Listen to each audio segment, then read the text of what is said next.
Nous autres, on est une gang de chums qui veut juste aller à la chasse, à la pêche, puis ça nous tente de le partager avec toi. Avec nos partenaires Browning, la Fédération québécoise des chasseurs et pêcheurs et Beneva. On s'en va dans le bois, puis on va triper. T'embarques-tu? Et puis le cadran sonne, le café commence à couler, la saison des trophées enfin arrivée. Et puis à chaque automne, à ces pays de retour, on est les mêmes vieux chums, fidèles au rendez-vous. Hey, bienvenue dans votre émission Aventure chasse-pêche. Là, il y en a une qui a pris goût au remote un peu. Chérie, t'es-tu là? Oui. Oui, Oui, tu je viens suis d'apparaître, c'est bon. En direct du studio de Radio Crash, comment te sens-tu? Ben écoute, je me sens comme à la radio. C'est juste que là, c'est bizarre parce que ma voix se rend pas tout à fait dans la console, hein, parce qu'on le sait, Radio Crash, c'est la station d'aventure chasse-pêche. Oui. C'est juste différent, mais c'est pas grave. Écoute, je suis quand même là pour toi. Si vous ne savez pas de quoi on parle, rendez-vous dans votre App Store, que ce soit sur Android ou encore iPhone. Écrivez Radio Crash, C-R-A-S-H, Radio Crash. Téléchargez l'application. C'est la station de radio du groupe Aventure Chasse-Pêche présentée par Winchester Repeating Arms Canada. C'est du New Country, 24 heures sur 24, 7 jours sur 7, et une douzaine d'émissions de talk sur la chasse, la pêche, la conservation, et 2 émissions sur le New Country québécois. Ça en vaut la peine. Puis on a beaucoup de promotions, puis on a beaucoup de concours sur Radio Crash qui ne sont pas nulle part ailleurs. Puis on vous garoche ça à 320 km par seconde dans les oreilles. C'est de la qualité en termes de musique et en termes de voix radio quand on fait des émissions talk. Bien là, on a une émission studio télé cette semaine, Club de tir de Saint-Tite. On visite une initiative encouragée par la Fédération québécoise des chasseurs-pêcheurs. On parle Roadloft mobilier qui est installé dans les véhicules, un mobilier entièrement modulaire. Le mot modulaire, là, prenez-le au pied de la lettre, vous allez triper solide, entreprise québécoise. Leupold, rangefinder, jumelles, étui. Oui, des étuis, mais manquez pas ça, checkez bien ça. Phil Descotons qui vient nous parler d'équipement de base en toute simplicité pour le petit gibier. Dans les actualités, tu veux me parler du bilan de l'opération Panache? Ben oui, écoute, il y a quelques semaines, on avait reçu M. Sylvain Marois qui était venu nous rencontrer en studio pour nous parler de la fameuse opération Panache. Donc, du 19 au 22 octobre dernier a eu lieu l'opération Panache en question qui visait à un peu faire moi, je dirais, dans un secteur bien donné, donc d'être en mesure de pouvoir faire le tour un peu de ce qui se passait en forêt, aller dénoter est-ce qu'il y a certaines infractions qui ont été commises. Là, le bilan est officiellement rentré, donc on parle accusation, amende et même 33 orignaux qui ont été saisis au cours de cette opération. Certaines amendes, notamment celles liées au double abattage, peuvent atteindre jusqu'à 12 500 $. Donc, c'est quand même assez impressionnant. On parle de quelques 40 000 personnes durant la période de la chasse à l'orignal qui circulent en forêt. C'est quand même assez impressionnant dans le C'est secteur énorme. de la Gaspésie. Il y en a 26 000 juste dans le secteur de la Gaspésie, ce qui est énorme. Et c'est là où se déroulait notamment l'opération Panache. Donc, ce qui fait qu'au total, les agents de la faune ont discuté et interrogé au-delà de 8 300 personnes lors de cette opération-là pour ouvrir 216 dossiers d'enquête, ce qui n'est pas rien. Et il y a eu 240 chefs d'accusation qui ont été déposés. Les infractions les plus fréquentes qui ont été notées, en fait, c'est simple, c'est la possession illégale de gibier, le dépassement de la limite permise, la chasse sans permis, de nuit ou hors zone. Donc, c'est ou aussi, bien entendu, on en a parlé, hein, faites attention à tout ça. Donc, la chasse avec une possession d'armes chargées à bord d'un véhicule, ce qui est totalement interdit, bien entendu, par la loi. C'est quand même un bilan, on va dire, intéressant pour les agents de protection de la faune, mais qui est quand même inquiétant lorsqu'on sait qu'on se promène en forêt et que les notions de sécurité sont excessivement importantes. Bien, ils ont raison de faire ce genre d'opération-là, puisqu'il y a des agissements ou il y a des comportements à rectifier. Malheureusement, ça passe par la répression, mais s'il n'y a pas de répression, c'est comme si on dit toujours à un enfant « fais pas ça », puis on le met jamais à genoux dans le coin, il va juste continuer à le faire. C'est aussi simple que ça. Dernière semaine de chasse au chevreuil. Gang, allez-y. Allez chercher les lignes d'odeur, faites-en, retravaillez les grattés pareil. C'est encore à on de faire du rattling, de faire du grunt. Allez travailler vos lignes de transition. Restez pas juste ces tas de carottes, ces tas de pommes pour attendre qu'il se passe de quoi. Allez voir dans le bois où est-ce qu'ils se promènent, puis startez vos lignes d'odeur vers la cache où est-ce que vous êtes. Petit mot aussi sur Radio Crash dont on vous parlait tantôt. Là, je parle aux commerçants, je parle aux entreprises. Attention, on est en très grosse promotion présentement pour le temps des fêtes, pour les placements publicitaires. Mais, et là, écoutez bien, on libère une quantité d'espace publicitaire promotionnel restreint. On ne pourra pas satisfaire tout le monde, mais on est en grosse promotion. Dépêchez-vous à communiquer avec nous. On restreint le nombre d'annonces publicitaires dans le temps des fêtes. Question de donner une radio la plus nette possible, la plus dégraissée possible pour que les gens aient du plaisir dans le temps des fêtes. C'est le temps-là de profiter des promotions. Il n'y a pas beaucoup de cases de disponibles. Dépêchez-vous. Tu voulais me parler du magazine ACP, toi? Ben oui, écoute, le magazine Aventure Chasse-Pêche, donc votre édition hiver, qui a été envoyée à l'ensemble des abonnés et qui est maintenant disponible également en kiosque. Donc, c'est le temps aussi, si vous voulez vous abonner, vous réabonner ou encore l'offrir en cadeau. Hein. Le temps des fêtes s'en vient. Je sais, on se dit toujours qu'il est toujours trop tôt pour en parler, mais ça reste quand même important de commencer à le regarder. C'est possible de le faire, de pouvoir abonner quelqu'un pour le temps des fêtes. Donc, c'est possible de l'offrir en cadeau. C'est toujours un magazine dans lequel on a des nouveaux chroniqueurs. À chacun des magazines, maintenant, on essaie d'avoir des sujets de plus en plus variés, question de pouvoir répondre à votre demande. Donc, c'est le temps de le faire, de vous abonner. Et honnêtement, je vous dirais que cette édition-là, je le sais, je le dis à chaque fois, là, mais je suis encore plus fière que la dernière fois. C'est le fun. Il y a tout le temps plein de nouveaux contenus. Quelque chose d'autre de très important à comprendre, c'est que le concours annuel, il y a toujours un gros concours annuel. Cette année, vous pourriez gagner une Browning Maral, une carabine de marque Browning, le modèle Maral, donc le rechargement linéaire, ou encore une chaloupe Comer. C'est votre dernière chance, c'est la dernière édition de l'année. Vous devez être inscrit à Aventure Chasse-Pêche avant la fin de l'année pour participer au concours. Vous pourriez passer à côté de quelque chose de gros. Allez vous inscrire. Là, on me fait signe qu'il reste à peine 15 secondes. Chérie, merci d'être là, quand même à distance. Hein? Là, je vais vous envoyer l'autre bord. Hein? Ça me fait plaisir. Bon, ben, parfait. L'autre bord de la pause, club de tir de Saint-Tite avec la FDCP. Restez là.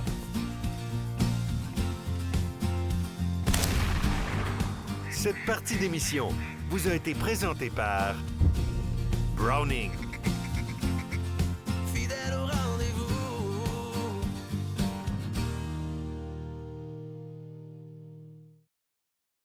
Cette partie d'émission vous est présentée par le groupe Thomas Marine, le plus grand inventaire d'embarcations Princecraft au Québec.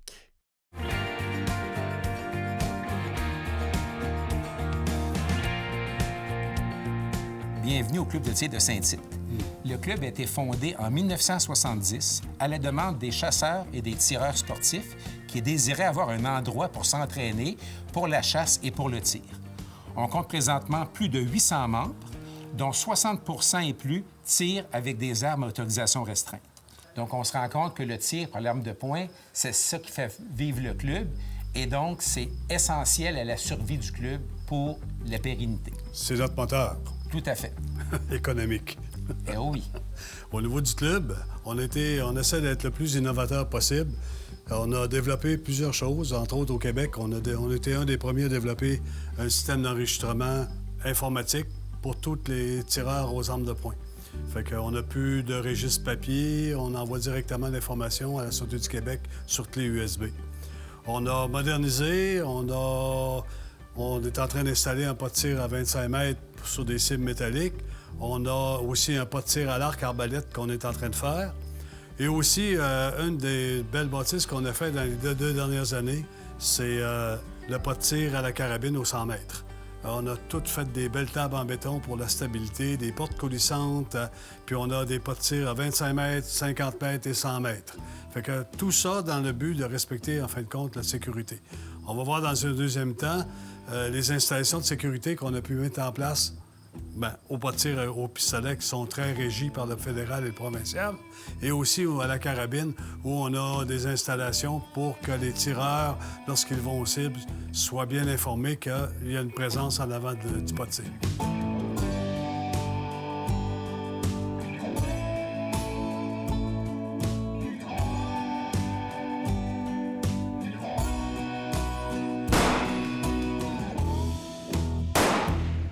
La Fédération québécoise des chasseurs et pêcheurs est un partenaire important du Club de tir de Saint-Tite. On offre des formations pour les nouveaux chasseurs, pour le tir sportif, au niveau de la sécurité. On a beaucoup de cliniques d'initiation pour les nouveaux chasseurs, des journées portes ouvertes, des périodes d'ajustement d'armes à feu pour les chasseurs pour justement aider aux gens là, à bien manipuler leur arme de façon sécuritaire. Effectivement, il y a beaucoup de commerces aussi qui viennent ajuster les armes à feu des clients qui nécessitent soit une révision ou encore un ajustement d'un télescope ou d'une mire ouverte. Fait que nos commanditaires ici, la Tulipe, Beaver, la Canadian Tower, vont venir ici de façon régulière pour venir ajuster les armes. La sécurité, c'est très important aussi parce que souvent, les gens vont pas manipuler des armes à feu de façon régulière. Oui. Donc, à la chasse, tu as une occasion ou deux de tirer. Un, tu veux t'assurer que ton gibier a été abattu proprement. Oui. Mais deuxièmement, d'être sécuritaire pour toi et tes partenaires de chasse. Effectivement. Donc, c'est la pratique. On dit tout le temps en anglais, la practice makes perfect. OK? Donc, c'est quand même important. Oui. On a des officiels qui vont donner des consignes de sécurité, faire respecter les règles de sécurité, puis donner des conseils au niveau du tir, soit à la carabine ou au pistolet, pour améliorer le tir, la précision. Ça sent l'automne, on a monté les caches. On entend les chiens quand les oiseaux s'envolent. Bang, bang, bang, bang.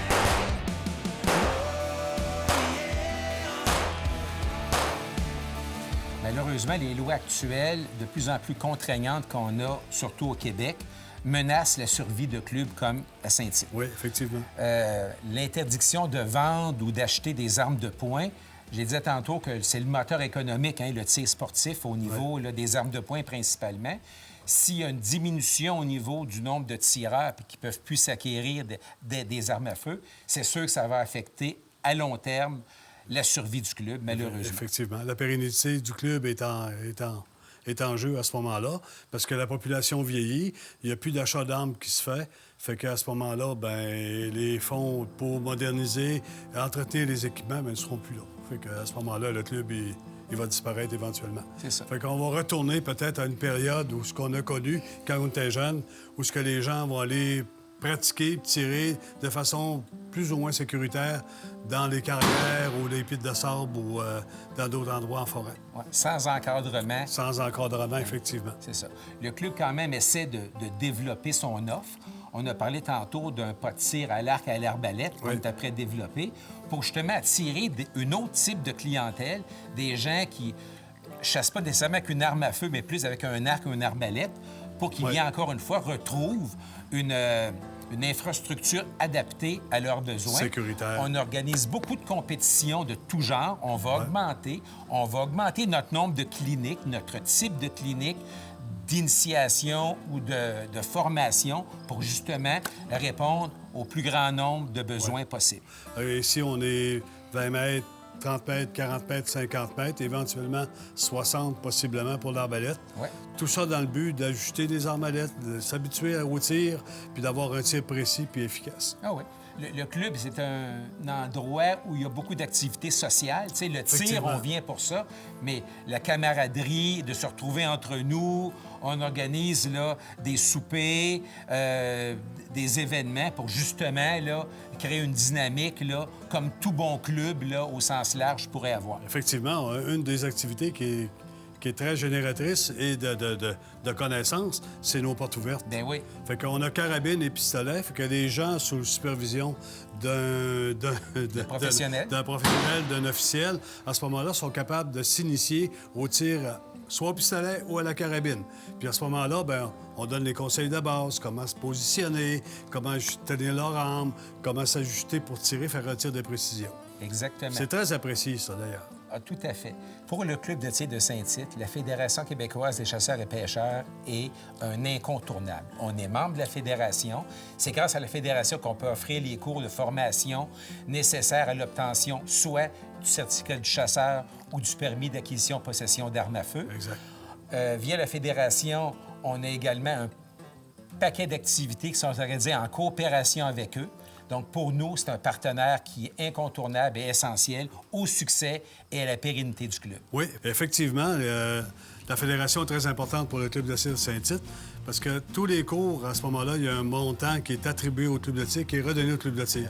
Ce qui nous permet, à ce moment-là, de moderniser puis de continuer d'entretenir notre club de tir. Alors, je vous invite, tout le monde, à aller consulter notre page web sur le club de tir Saint-Tite. Il y a des pages d'inscription, il y a des photographies, puis il y a un calendrier interactif aussi qui est publié pour les tireurs d'armes de poing. Fidèle au rendez-vous, fidèle au rendez-vous.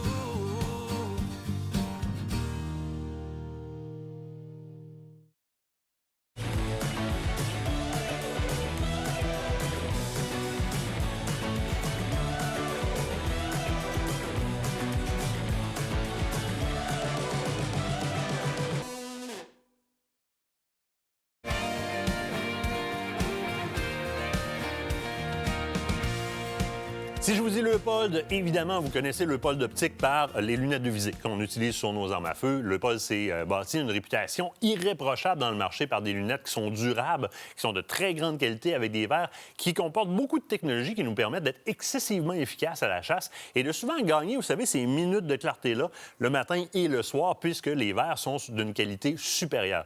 Mais sachez ceci que Leupold fait aussi dans d'autres types de produits d'optique, et c'est le cas des binoculaires. La série BX4, BX4 Pro Guide et BX4 Range.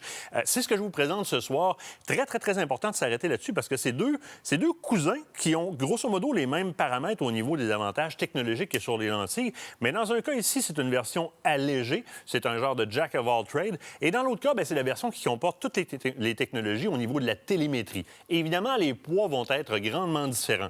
Dans les deux cas, on parle de jumelles ou de binoculaires à grossissement 10-42. Plusieurs technologies qui sont utilisées, technologies de prismique, entre autres, au niveau des lentilles, qui vont nous permettre d'avoir une définition et un contraste qui est irréprochable, littéralement. Plusieurs technologies aussi au niveau du surfaçage des verres, qui vont nous permettre non seulement d'avoir une clarté incroyable, on dit dans la documentation un cutting edge contour, donc il n'y a pas de flou dans les contours lorsqu'on regarde. C'est excessivement clair et ce sont des verres qui sont excessivement résistants aussi aux égratignures. En plus de ça, ce sont des binoculaires qui sont hautement tropicalisés. Je m'explique. Évidemment, on est à l'épreuve de tout ce qui est pluie, eau, splash, etc. Mais dans ces cas-ci, au niveau du fog aussi, donc le fogging intérieur, mais extérieur. Si moindrement il y a un peu de buée sur ce type de verre-là, avec le type de polissage, la qualité de polissage qu'il y a sur les verres, juste un petit peu d'aération, le fog va disparaître complètement. Vous n'aurez pas besoin d'aller mettre vos doigts ou le bout de vos gants pour aller essuyer ça. Sinon, on regarde au niveau ergonomie, prise en main, c'est là où est-ce que la série Pro Guide est excessivement intéressante. Dans le Gen 2, c'est une paire de binoculaires qui se tient très, très bien en main. Et souvent, c'est un problème quand les binoculaires sont un petit peu trop gros au niveau de la stabilité qu'on va réussir à aller chercher. Là, ici, je suis capable d'avoir une belle prise en main, de bien refermer mes mains pour avoir une stabilité. Et j'ai une clarté qui est juste irréprochable, littéralement. La molette est très accessible, très rapide et très douce. Souvent, les molettes sont un petit peu raides. C'est rough de pogner le bon point de focus dessus. Là, ici, on a vraiment des pièces de qualité. C'est garanti à vie aussi. Dans ce cas-ci, la Pro Guide vient avec tout simplement une courroie alentour du cou, alors que si on se déplace du côté de la BX4, mais la BX4 Range, évidemment, un gabarit qui est beaucoup plus gros. Malgré tout, on a augmenté l'appréhension par l'application d'une espèce de tissage dans la partie caoutchoutée sur le côté de la lunette, ce qui permet d'avoir une bonne préhension. Donc, lorsqu'on le prend, ça ne glisse pas, parce que la jumelle, la binoculaire, est un petit peu plus grosse et moins ergonomique un petit peu. Elle l'est tout de même, mais moins, évidemment, que la Pro Guide. Par contre, avec ces petits appliqués de prévention-là sur le côté, là, on rentre directement dedans. Et évidemment, technologie au niveau de la télémétrie, ambidex, donc des deux côtés. Ça, c'est un gros avantage. Il est possible de configurer 25 différents groupes balistiques avec la jumelle. Donc, c'est facile d'aller chercher la balistique qui se rapproche à votre arme avec son calibre et sa munition, et puis de la classer dans un des différents groupes balistiques, les 25 qui sont proposés. Évidemment, il y a un espace pour la batterie à l'arrière qui est caché derrière la molette. Molette qui est aussi très grande, très souple, très facile à utiliser. J'apprécie particulièrement la précision avec laquelle on peut venir ajuster l'optique. Vous savez, des binoculaires comme ça, quand vous les dévissez, beaucoup ne savent pas que la petite bague qui est ici, elle se tourne pour venir ajuster la focale, donc de venir ajuster vraiment pour votre œil à vous. Vous avez un correctif, par exemple, au niveau de de vos lunettes, vous pourriez corriger à ce point qu'on pourrait enlever les lunettes littéralement puis regarder dedans en allant la corriger. Le côté télémétrie, très, très, très efficace, très, très, très rapide, très, très, très visible aussi. Souvent, la problématique de binoculaire avec télémétrie intégrée comme ça. Mais on en rencontre deux. La première, c'est l'étanchéité. On a souvent des problèmes au niveau électronique. Ici, bien, on est entièrement tropicalisé. On y va avec les mêmes technologies au niveau des lentilles que la BX4 Pro Guide, mais on est entièrement tropicalisé, donc il n'y a pas d'eau qui rentre là-dedans. Et la clarté au niveau de la lecture, qui est souvent déficiente sur ce genre de binoculaire-là, c'est-à-dire que lorsque j'appuie sur le bouton, eh bien, l'information va apparaître dans la lunette pendant que je regarde. Alors ici, quand je prends ma télémétrie, c'est excessivement clair ce qui apparaît. Donc, ça, c'est les BX4 Pro Guide et BX4 Range. Ce sont des binoculaires qui vont se détailler dans les alentours de 600 $ pour la Pro Guide et dans le coin de 1600 $ pour la Pro Range. De très bonnes binoculaires, évidemment, qui ont l'avantage d'être garantis à vie, donc c'est sans souci. Ici, un autre petit bijou, RX 5000, le rangefinder, donc le télémètre de Leupold. Deux gros avantages. Première des choses, c'est un télémètre à extrême longue distance. Il va aller chercher 5000 verges. Deuxième gros avantage, le display à l'intérieur, donc l'affichage, c'est de l'affichage OLED. Vous allez le voir en tabarouette.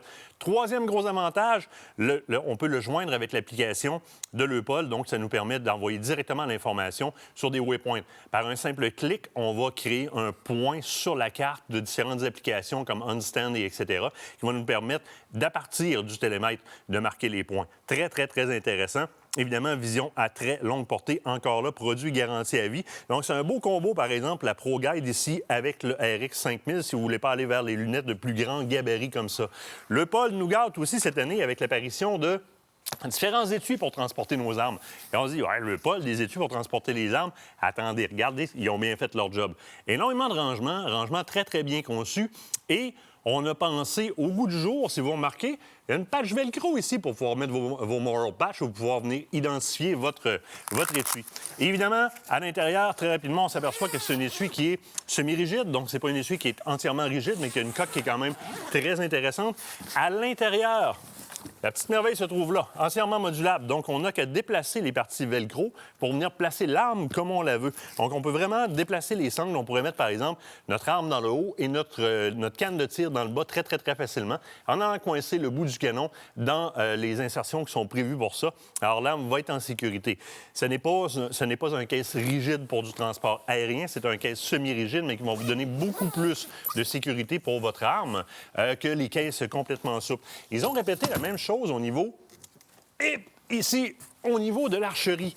Ça fait longtemps qu'on attend des cases semi-rigides comme ça qui sont efficaces. Ici, vous aurez remarqué que l'emplacement pour les flèches est à l'extérieur du case. Ça, j'aime beaucoup.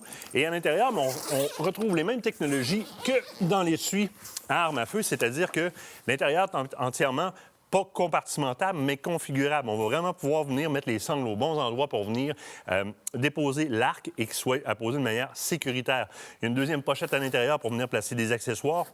L'intérieur est en tissu à la grandeur, donc aucun danger pour les différents accessoires qui vont être sur l'arc. Il va être en sécurité, très bon moyen de transport. Encore là, un petit bijou de la part de Leupold. Rapidement, allez voir vos marchands, allez les essayer. Prenez la peine d'aller mettre vos yeux dedans et faites vous-même le comparatif à savoir si ça répond mieux à vos besoins que ce que vous avez présentement en main. C'est souvent surprenant de travailler avec des lentilles qui ont toutes ces technologies-là au niveau du polissage. Ça rend la vision beaucoup plus clair et un peu comme ce que vous êtes habitué dans les lunettes de visée, donc les télescopes de Leupold, bien, vous allez gagner des minutes de clarté au matin et au soir dû à la clarté des verres là-dedans. Puis bon, ben c'est garanti à vie. Allez, on se quitte le temps d'une pause. Juste l'autre bord de la pause, kit de campeur amovible et modulaire Road Loft avec Kate. L'autre bord de la pause. Fidèle au rendez-vous.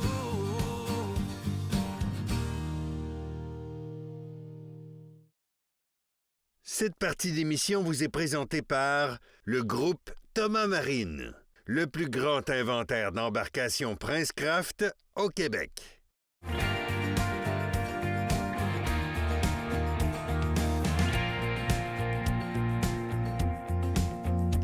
À l'heure où le van life et le camping, le caravaning ont tellement pris d'ampleur au cours des dernières années, vous cherchez des solutions géniales pour pouvoir continuer à vivre ces trips-là, mais peut-être un petit peu plus adaptées aux véhicules qu'on a. Puis ça, c'est pas toujours évident de trouver, mais on a peut-être trouvé la réponse pour vous autres avec nul autre que Laurence. Salut Laurence, comment ça va? Salut, ça va bien toi? Ben oui, ça va super bien. Écoute, tu es la propriétaire et la fondatrice aussi de Roadloft. J'aimerais ça que tu nous parles un petit peu de tout ça, parce qu'on est comme assis dans ton système, mais je veux que tu nous expliques un peu c'est quoi Roadloft.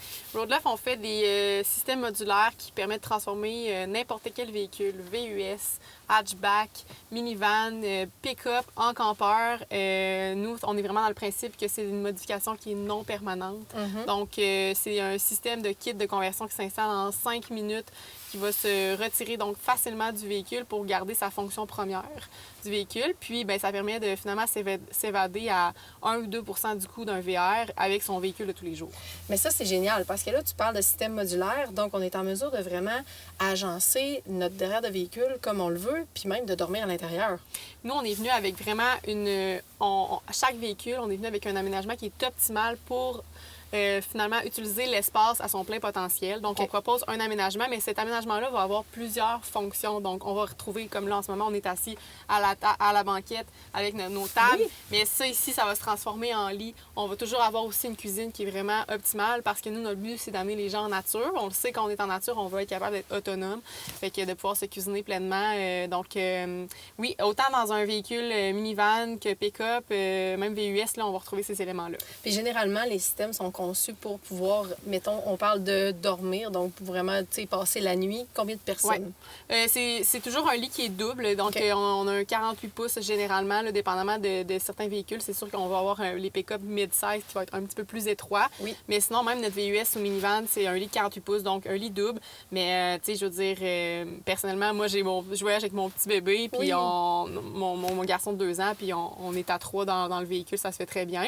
Ensuite de ça, ben c'est toujours des aménagements qu'on peut être assis à plus que 2 personnes par contre. Fait qu'en ajoutant un accessoire, donc si jamais c'est des voyages de famille qu'on vise ou plusieurs personnes, bien, on peut s'ajouter un espace de couchage supplémentaire. Ah, ça, c'est vraiment génial, honnêtement. Puis ce que j'apprécie, c'est qu'on perd pas l'espace de rangement non plus. Là, c'est le nouveau produit. On est dans le nouveau, donc dans la camionnette, vraiment, donc dans le pick-up, comme on dit. Oui, c'est ça.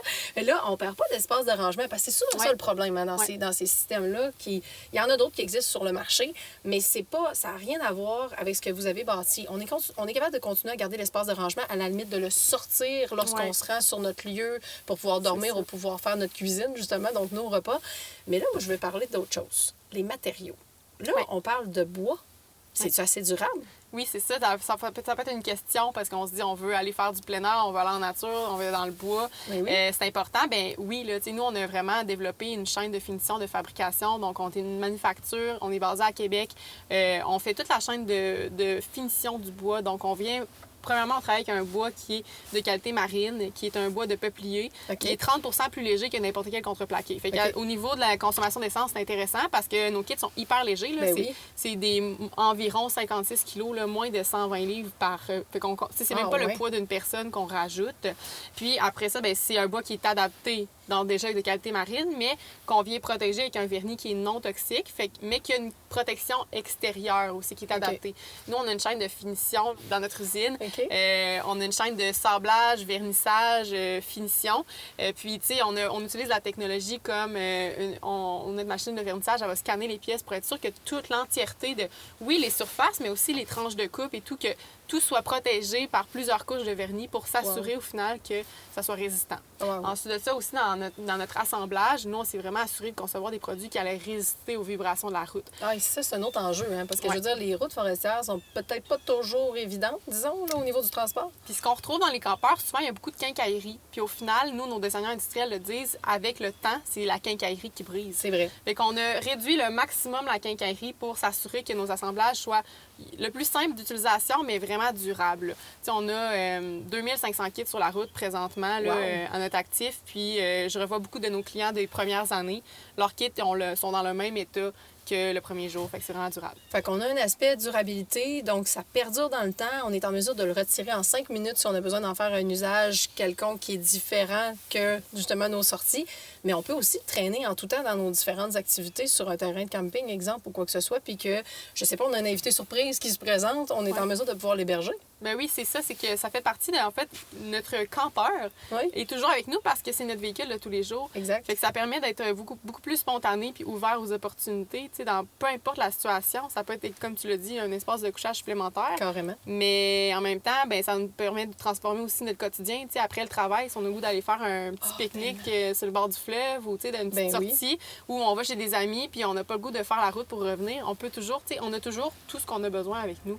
Écoute, je pense qu'il va falloir qu'on fasse le tour de ce kit-là ensemble parce que là, écoute, ça m'intrigue. Je vois des tiroirs, des choses partout. Là, déjà, on a sorti les tablettes. Je veux voir ce lit-là en fonction. Qu'est-ce que tu dirais qu'on fasse le tour tout de suite après? On y va. C'est bon.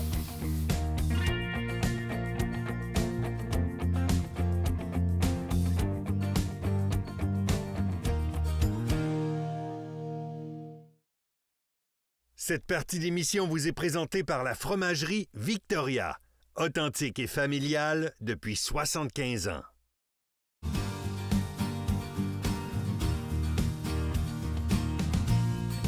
On se retrouve maintenant à l'extérieur de la boîte de pick-up. Mais là, je voulais que tu commences à nous expliquer un peu peut-être comment ça fonctionne ton rangement. Qu'est-ce qu'on peut retrouver comme rangement? Parce que c'est vraiment ça votre force. Hein? On dit que c'est un système modulaire, mais c'est que là, il y a plein de compartiments un peu partout. J'aimerais ça qu'on fasse le tour ensemble. On pourrait peut-être commencer à côté de toi. On est à la cuisine, dans le fond, ici. Fait que, tu vois, écoute, il y a plusieurs pièces dans un même endroit.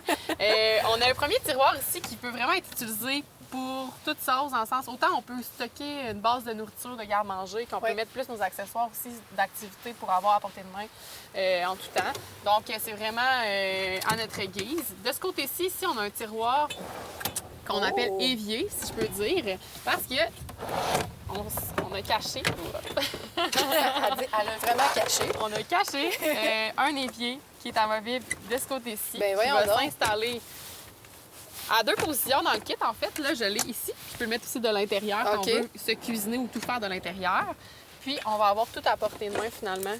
Donc, ici, on a notre évier pop-out qui sort. Planche à découper si on a besoin. Si nécessaire. Puis, de ce côté-ci, tout ce qu'on a besoin comme pour faire à manger. Les assiettes, les bols vont être dans l'autre tiroir. Puis, donc, fait qu'on peut vraiment mettre notre évier à différentes positions.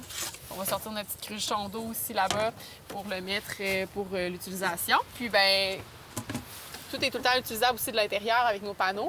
Fait que si on est à l'intérieur, il fait trop froid dehors ou il pleut, bien, on peut faire justement le setup de l'intérieur pour l'utiliser. Ça a vraiment été pensé parce qu'au bout du compte, toi puis ton conjoint, vous l'avez utilisé pendant des années avant de le mettre sur pied vraiment. Hein? Vous avez resté dans votre véhicule pendant un bout? Oui. Là, tu sais, nous, l'entreprise est née vraiment parce qu'on a voyagé 3 ans par plein dans notre minivan. On a traversé le Canada, les États-Unis. On est allé passer un été au Yukon. On a fait vraiment beaucoup de plein air. Puis, on améliorait toujours notre setup. Puis, à un moment donné, on se rendait compte qu'on faisait les plus beaux voyages au monde. On faisait aussi plein d'escapades de fin de semaine sans avoir à mettre de l'effort, quoi que ce soit. Donc, on était toujours en train de partir, puis on n'avait rien à planifier, préparer. Donc, c'est pour ça qu'on a créé l'entreprise. Puis, on est vraiment venu à mettre tout ce qui est les besoins qu'on a découvert sur la route. Donc, on a limité les manipulations et tout ça dans nos designs. Ça paraît, parce que, tu sais, juste la portion intérieure et tout ça. Puis là, écoute, de l'autre côté, on se déplace, on a un autre tiroir. Exactement. Ça ici, je connais ce notre brûleur. Le brûleur, mais ça, c'est vrai. Vous faites affaire aussi avec certaines compagnies, je présume? Bien, nous, on distribue tout ce qui est les accessoires pour vraiment que ça soit le plus possible simplifié comme expérience, dans le fond. Fait que tout ce que vous avez besoin, là, normalement, on va le distribuer. Fait que ça, ici, bien, on a un tiroir qui est vraiment fait sur mesure pour le pinacle, mais si on veut avoir un autre brûleur, bien, c'est des compartiments qui vont s'enlever ici. Donc, on va pouvoir les retirer, exactement, pour mettre un brûleur qui est plus épais. Nous, ce qu'on aime de ça, c'est qu'on peut ranger finalement notre vaisselle qui est en dessous. On maximise chacun des compartiments. C'est vraiment à ça que vous avez pensé pour prendre le moins d'espace possible, mais être le plus efficace possible. Parce que, tu sais, je veux dire, bon, tu l'as dit tout à l'heure, on se retrouve dans une pièce dans chacune des parties de ce véhicule-là. Donc là, on est dans la cuisine, mais autour de moi, en restant à l'extérieur de la boîte de pick-up comme ça, j'ai l'ensemble de ma cuisine puis de tout ce que j'ai besoin pour pouvoir procéder en fait à faire la bouffe pour la famille ou pour la gang, bref, peu importe, mais t'as tout proche à proximité. Si on rentre à l'intérieur, là, on a la portion lit qui commence, chambre à coucher, si on veut. Lit, chambre à coucher, on est capable de se mettre en mode lit simple, lit double. Donc, autant, même ça peut être le fun de mettre des fois une section de lit déjà déployée, ça fait comme une section plus lounge, puis on est capable encore d'avoir l'assise. Donc oui, on va avoir aussi nos tables intérieures pour être bien assis, avoir accès. Puis il y a du rangement partout. Là. En dessous de la banquette, ici, on va pouvoir stocker nos vêtements. On a des gros compartiments pour ranger les vêtements. De chaque côté, en dessous des tables, on va mettre tout ce qui est garde-manger, de la nourriture supplémentaire parce qu'on va voyager avec beaucoup de bouffe. Tous nos effets personnels. Dans le fond, là, on a des gros caissons aussi pour ranger de l'extra, finalement. Le frigo. Il y a aussi c'est un espace ici qui est dédié pour le mettre ici si on veut. Puis on va pouvoir le mettre aussi dans la cabine. Moi, personnellement, je préfère le mettre dans la cabine pour avoir plus d'espace. À l'intérieur. C'est ça, dans la boîte du pick-up directement. Oui, c'est ça. Puis il y a tout un système d'accessoirisation que nous, on peut se greffer à tout ça. Puis par votre expertise, probablement que vous êtes en mesure aussi de nous conseiller. Parce que ça ne veut pas dire que tous les accessoires existent, mais des fois, on peut au moins réussir à trouver un moyen de... Tu sais, on parlait d'un système de chauffage que vous avez trouvé au cours des dernières années. Oui, parce que nous, on veut vraiment faire des voyages à toute température. Fait que là, on vient d'installer un système de chauffage permanent qui permet de garder une température qui est stable dans le véhicule. Fait qu'on est capable de partir même l'hiver maintenant là, avec ça. C'est génial. Écoute, je pense qu'il va falloir qu'on l'utilise, ça pêche à glace, on n'aura pas le choix. Écoute, compagnie Road Love, comment on fait pour se procurer vos produits? Bien, c'est simple. On visite notre site web roadlove.com. On a aussi un service à la clientèle si vous avez des questions. On offre des produits pour tous les véhicules VUS, hatchback, crossover, minivan, pick-up. Puis, en fait, nos produits, on les ship partout au Canada, aux États-Unis. Donc, soit vous venez le récupérer directement puis vous faites installer à notre atelier directement ou on peut le shipper directement chez vous. Bien, écoute, on va essayer ça, nous autres, de le monter très bientôt. Qu'est-ce que tu en penses? Oui, j'ai hâte de voir que vous le vivez. Ça va être vraiment le fun. Vraiment, on a vraiment hâte. Un gros merci, Laurence, puis bravo pour votre entreprise québécoise. Merci. Fidèle au rendez-vous. Fidèle au rendez-vous. Fidèle au rendez-vous.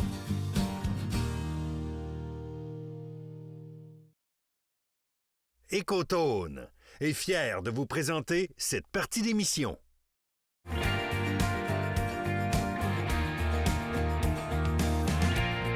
Hey, mon fils d'Écotone, comment est-ce qu'il va? Bien, toi? T'es en forme? Yes, yes, yes. Tu sais que la chasse au petit gibier, Kate puis moi, c'est une de nos chasses préférées. Ah ouais? Honnêtement, on tasse quand même d'autres chasses des fois pour aller au petit gibier, de par la simplicité. Puis je pense que dans l'équipement, il faut que ça reste dans cet esprit-là de simplicité. Puis c'est le fun parce qu'on sait même pas parler. Puis c'est exactement ça que tu me fais comme chronique, Christy, l'équipement de base pour le petit gibier, simplement. Oui, puis je pense que le petit gibier, c'est une chasse qui vient rallier tous les chasseurs. Oui. Tu sais, je me souviens, quand on commence à chasser, c'est probablement la première chasse qu'on fait, là. Puis on se fout des odeurs, on se fout des couleurs, on va jaser ensemble en se promenant dans le sentier. C'est plaisant. Faut garder ça plaisant au niveau du matériel aussi, que ce soit pas trop compliqué. Puis il y a moyen de le faire de manière très simple. Clairement. Avec ce que j'ai amené là, écoute, on a une super belle chasse, puis ça nous coûte en bas de 500 $ facile. Là, puis on est équipé. Au départ, j'apprécie le fait que tu m'amènes un coup comme ça, donc un fusil un coup, parce qu'avec les enfants, ça me permet d'avoir une sécurité next level. Exactement. Il peut pas rien arriver tant que c'est ouvert. Puis là, un fusil à un coup, je pense que c'est la première arme que tout chasseur se doit d'acheter. Mon premier, ça a été un coup et un coup. Des très bons fusils, d'ailleurs. Oui. Puis, donc, un fusil à un coup, écoute, avec un chien, fait que, souvent, ça rajoute une certaine sécurité sur l'arme. C'est une belle arme pour apprendre à chasser, apprendre à tirer, une arme qui va être versatile. Moi, pour le petit gibier, ce que j'aime bien, c'est qu'on va y aller avec une arme qui a des chokes interchangeables. Oui, l'étranglement, ça va être important de pouvoir l'adapter. Exactement. Pour le petit gibier, bien, c'est sûr qu'on va y aller avec des étranglements qui sont de grosseur moyenne, donc un modifié. Ça, c'est un full que j'ai dans les mains, là. Ou sinon, dans un full aussi, ça se fait, on va vraiment concentrer la gerbe de bille au même endroit. Fait que souvent, quand les gens disent les perdrix sont plus farouches, sont plus loin un petit peu, bien, on peut mettre un choke full, ça va aller chercher le gibier plus loin. En termes de calibre, tu dirigerais vers quoi? Premier achat là, de petit gibier, là. Moi, personnellement, mon calibre personnel, c'est un 20. OK. Un 20, tu fais tout avec ça. Oui, oui. Un 410, c'est plaisant pour un jeune parce que ça n'a presque pas de recul. C'est trippant à tirer. Un 12, calibre 12, bien, nécessairement, tu fais toutes les chasses. Tu pourrais même aller au gros gibier, à la limite, avec ça. Ça se fait. La perdrix en périurbain, les perdrix de course, Ouais. Les perdrix qui entendent un char qui partent à la course, là, le 12 devient intéressant parce qu'on va avoir du longue distance Gagne en à portée. faire. Gagne en portée nécessairement. Puis d'ailleurs, tu as amené des munitions aussi parce qu'on va se diriger un peu vers la grosseur en termes de grains. Qu'est-ce qu'on veut avoir comme charge qui se fait propulser? Ben oui, pas de problème. Écoute, On va commencer avec le calibre 12, qui est le calibre le plus populaire, le plus vendu. J'ai amené ici de la munition Solognac. J'y étais avec une bille de grosseur numéro 6. Excellent Numéro choix. 6, c'est super versatile. Autant perdrix, lièvre, ça va le faire, il n'y a pas de problème. Oui, puis tu sais, ça me fait toujours peur. Le 7,5, c'est suffisant. Quand il n'y a pas de vent, pas de distance, pas de ci, pas de ça. Le 6 me permet justement d'avoir cette versatilité Une bille un petit peu supplémentaire. plus grosse, Oui. plus d'impact. Fait que, tu sais, ça a ses avantages. Pour ce qui est du 410, j'ai amené encore une fois de la Solognac. Dans le 3 pouces, Oui. je me permets d'y aller avec une bille plus petite. Je vais avoir davantage de billes dans mon patronage. Donc ici, c'est de la bille numéro 7. Sinon, tu irais avec quoi? Si c'était un 2 pouces et demi, de la mission 2 pouces et demi, je préférerais y aller avec du 4. OK. Mais Parfait. Je te suis. j'empêche pas. tu sais, Jusque-là, on est d'accord. On peut diverger, puis vous allez réussir à faire votre chasse pareil. Pour ce qui est du vin, mon calibre fétiche, moi, c'est pas compliqué. C'est du plomb numéro 5. Tu vas tout faire avec ça. C'est génial. Oh, je l'ai en superposé, moi, puis c'est une arme que j'adore. J'adore ce calibre-là. C'est un calibre qui gagne à être connu par les Québécois. Puis j'ai vu, honnêtement, les gars disaient « Ah, les filles avec... » La fille, là, avec son vin, là, à la sauvagine, là, elle sacre une volée aux autres dans la gâche. Non, pour vrai, je suis tout à fait d'accord avec toi. Un vin, c'est surprenant là, selon la munition qu'on utilise. Maintenant, peu importe la qualité de mon arme, Oui. je veux l'entretenir pour la garder longtemps. Il faut l'entretenir. Puis qu'elle ait un bon fonctionnement, que j'avais pas de problème sur le terrain. Kit de base, donc, tu en as amené un qui est, honnêtement, je suis obligé de te dire que j'adore ton choix parce que ça fait partie des produits sur le marché avec lesquels j'ai ressorti le plus de saleté d'une arme après l'avoir nettoyée avec d'autres produits. Breakthrough, prenez garde. C'est pas parce que c'est marqué bio dessus puis biodégradable que c'est pas efficace. C'est Alors, excessivement sérieusement, efficace. Moi aussi, les premiers tests que j'ai faits avec, il y a à peu près un an et demi, j'ai été très surpris de par la qualité des produits. Autant qu'on y aille avec le solvant ou le produit All-in-One, qu'on appelle, qui nettoie, lubrifie, fait tout, que les produits qui enlèvent le cuivre, en allant jusqu'à l'huile qui est de grade alimentaire.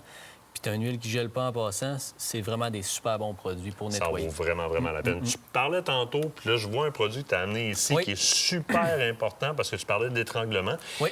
Souvent, il y a des armes qui se ramassent en armurerie parce que l'étranglement est plus délogeable, il est cuit sur place. C'est ça. Donc, comme on appelle le choke, est vraiment là, collé là, dans l'arme du canon. L'étranglement est collé dans l'arme. Ce que ça fait, pour éviter ça, en fait, on vient utiliser une graisse. Que, tu sais, souvent, on appelle ça, c'est de l'anti-16.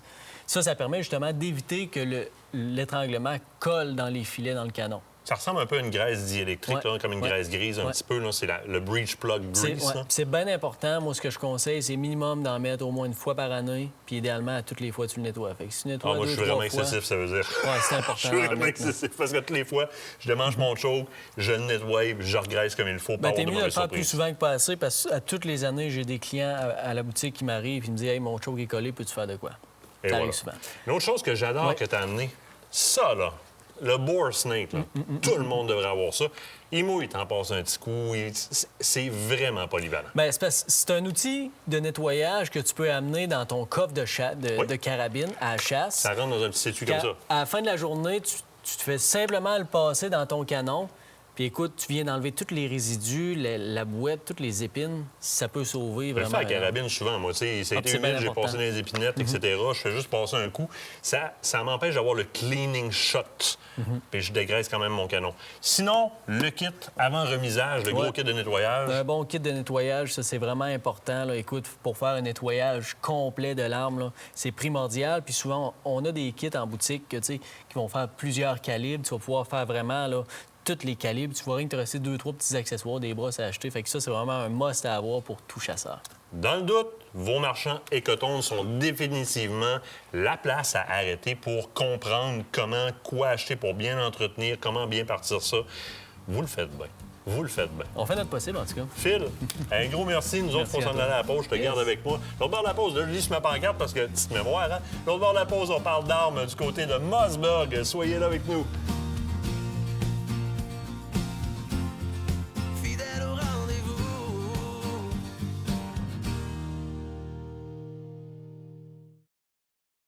Cette partie d'émission vous est présentée par le groupe Thomas Marine, le plus grand inventaire d'embarcations Princecraft au Québec.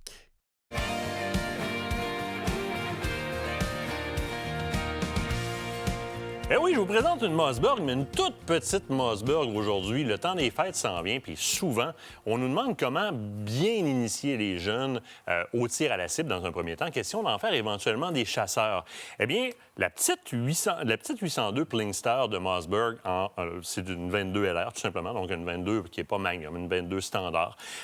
Tant qu'à moi, c'est l'outil idéal puisqu'on se retrouve avec les caractéristiques qu'on va retrouver sur une plus grosse arme. C'est-à-dire, au départ, on est sur un mécanisme, un bolt action, donc un mécanisme à verrou, qui va permettre à l'enfant ou au jeune qui va se pratiquer au tir à la cible de vraiment avoir la mécanique à faire pour aller charger l'arme, sortir la douille, recharger l'arme. Donc, de pratiquer au départ à être le plus linéaire possible et rester en place avec un mécanisme à verrou comme il va avoir sur sa plus grande carabine lorsqu'il fera de la chasse au grand gibier, bien, c'est parfait dans un premier temps. Dans un deuxième temps, eh bien, c'est sûr que c'est une carabine qui peut me servir à l'initier à ses premières petites chasses aussi, puisque le calibre 22 long rifle, comme ça, pour la chasse au petit gibier, c'est juste parfait. Surtout si le jeune n'est pas encore en âge de prendre le recul d'un fusil d'un plus gros calibre, il va adorer ça.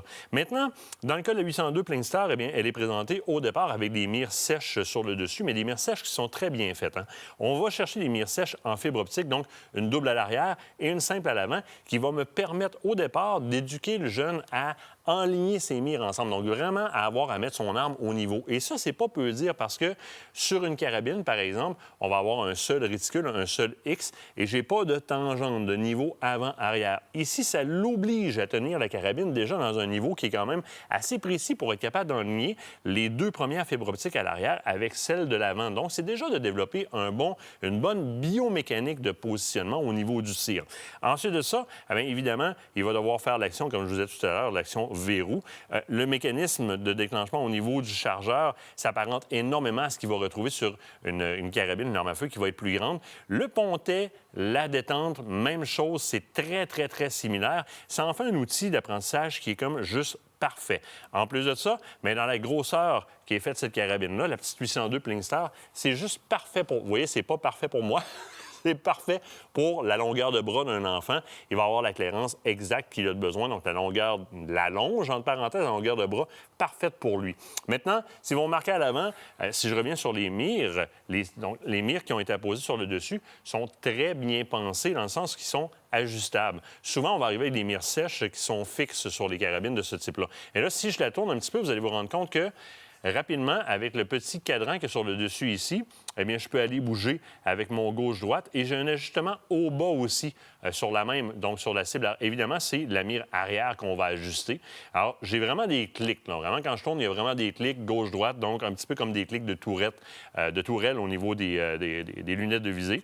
Et puis, mon ajustement au bas. Ces petits bâtonnets-là ne sont peut-être pas les bâtonnets très, très, très haut de gamme de fibre optique qu'on va retrouver sur les armes de tir de précision, mais ça fait amplement la job et ça me permet d'avoir une arme qui est quand même très bon marché. À l'avant, on n'a pas laissé la mire en fibre optique dégagée, on lui a mis une mire de protection sur le dessus. Ça crée deux choses. Première des choses, évidemment, ça vient protéger la mire, mais dans un deuxième temps, ça vient comme créer une petite... comment je pourrais dire? Comme un auvent pour limiter, si on veut, la lumière sur le dessus. Fait que ça va permettre aux jeunes de vraiment se concentrer sur la petite mire de fibre optique qu'on va trouver à l'intérieur. Là. On peut la voir ici. Là. C'est quand même un bon point. C'est quand même un bon poinçon à l'avant. Alors, en le camouflant comme ça, on le voit bien comme ça. Bon petit poinçon bon petit bâton de fibre optique à l'avant. Et il va pouvoir venir vraiment se concentrer uniquement sur ses mires. Question de faire un bon tir. Par après, bien évidemment, quand il sera habitué, on pourra l'amener dans une lunette de visée. On pourrait aussi... Et vous allez voir, c'est pas pré-percé pour en avoir une sur celui-là. C'est vraiment fait pour tirer à la mire sèche dans ce cas-là. Petit canon de 18 pouces. L'arme, au total, fait 37 pouces de long. C'est une arme qui va peser 4 livres, donc c'est excessivement léger. Super facile à manipuler par un enfant. Et de par le fait qu'elle est simplement en synthétique et avec un canon bleu-I, bien encore là, on y va au niveau économique. C'est une arme qu'on va payer environ 320 $. Vérifiez toujours, quand on approche le temps des fêtes, s'il y a des spéciaux chez vos marchands à gauche et à droite. Mais c'est un excellent cadeau de Noël et première arme pour un enfant dans les âges de commencer à tirer, qu'on veut bien éduquer. Puis après ça, là, qui veuille continuer au tir à la cible ou qui veuille faire de la chasse, bien, il y a une arme avec laquelle il va pouvoir le faire. À la limite, c'est une arme qui se revend super bien sur le marché Peut-être pour aller vers une autre arme de calibre 22 sur laquelle on pourra mettre une lunette de visée ou aller sur un fusil ou une carabine un petit peu plus grand. Ou au moins, on va avoir fait l'apprentissage avec le jeune sur une arme qui représente les mécanismes qu'il va connaître par la suite. Le verrou, la façon, le verrouillage comme tel, donc le safe, la sécurité sur l'arme est fait identique sur une grosse carabine. C'est un excellent outil d'apprentissage que Mossberg nous livre dans son 802 Plingster. Maintenant, c'est presque le début. La fin de l'émission. Je m'en viens vieux, des fois, je me trompe dans mes termes. Chérie, t'es encore là, toi? Ben oui. Oui, t'es encore là? Parfait. Oui, je suis encore là. On a fini. Mon oreillette fout le camp, bouge pas, le temps de m'arranger ça. Je t'entends bien, là. J'entends bien. Mais non, mais c'est correct, je sais. Tu t'as pris l'habitude de pas m'écouter, hein, c'est pour ça. J'ai-tu bien fait ça, au moins? T'as super bien fait ça. Très belle présentation et très beau peut cadeau de Noël à offrir. Fait qu'on peut donner des choses enfants. Oh, j'ai plus de réponse. Mais On va passer au prochain cours. sujet. Hey, la semaine prochaine, c'est déjà la dernière émission avant les fêtes. Ben oui, c'est déjà le moment de la fin de la première partie de la saison. Évidemment, faites-vous-en pas. On va revenir au mois de fin janvier, début février. On va vous donner Comme la date très, d'habitude. très bientôt. Et vous ne manquerez pas de programmation parce qu'il y a du fichu de beau contenu qui s'en vient. Merci d'être venu à mon secours, même à distance comme ça, question de ne pas me laisser tout seul dans l'émission. Nous autres, gang, on se dit à la semaine prochaine. Ne manquez pas ça. N'oubliez pas vos dossards dans le bois, gang. Dossards, dossards. Allez. Septembre nous ramène à la saison des feux de camp. Avant que l'hiver revienne, on profite du beau temps qui